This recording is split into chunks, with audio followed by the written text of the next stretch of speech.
तर महाडमध्ये विनेरे विभागामध्ये ढगफुटी सदृश्य मुसळधार पावसामुळे मल्लिकार्जुन नदीला पूर आलाय। नदीचे पाणी विनेरे गावातील बागआळी परिसरामध्ये शिरल्याने पूरस्थिती निर्माण झाली।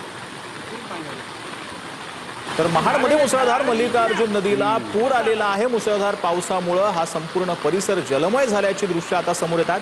महाडमध्ये मुसळधार पाऊस झाला आणि मल्लिकार्जुन नदीला त्यामुळे पूर आलेला आहे।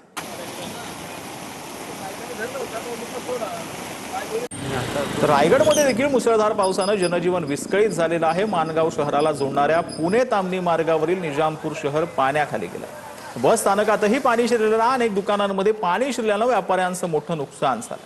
याचा आढावा घेतला आमच्या प्रतिनिधींनी। रायगड जिल्ह्यात मुसळधार पाऊस कोसळत आहे आणि या सतत कोसळणाऱ्या पावसामुळे अनेक ठिकाणी प्रचंड असा पाणी साठलेला मिळत आहे। त्यामुळे जनजीवन देखील विस्कळीत झालेलं आहे। आपण जर आता पाहिलं तर मी आता उभा आहे निजामपूर मार्ग, निजामपूर शहरात लगत आपण हे दृश्य पाहू शकताय। पुणे तामाणी महामार्गावरील निजामपूर जो शहर आहे आणि ते निजामपूर बस डेपो आहे, तिथे प्रचंड असा पाणी साठलेलं आहे। आता आपण दृश्य पाहू शकताय, काही व्यावसायिक आहेत त्यांच्या देखील दुकानामध्ये पाणी शिरलेलं आहे आणि आता आपण जर असाच पाऊस कोसळत राहिला तर येथे पूर परिस्थिती देखील निर्माण होऊ शकतं। त्यामुळे नागरिकांनी सतर्क राहावं असं देखील प्रशासनाकडून आवाहन करण्यात आलं आहे आणि कामानिमित्तच बाहेर पडावे असं देखील सांगण्यात आलेलं आहे।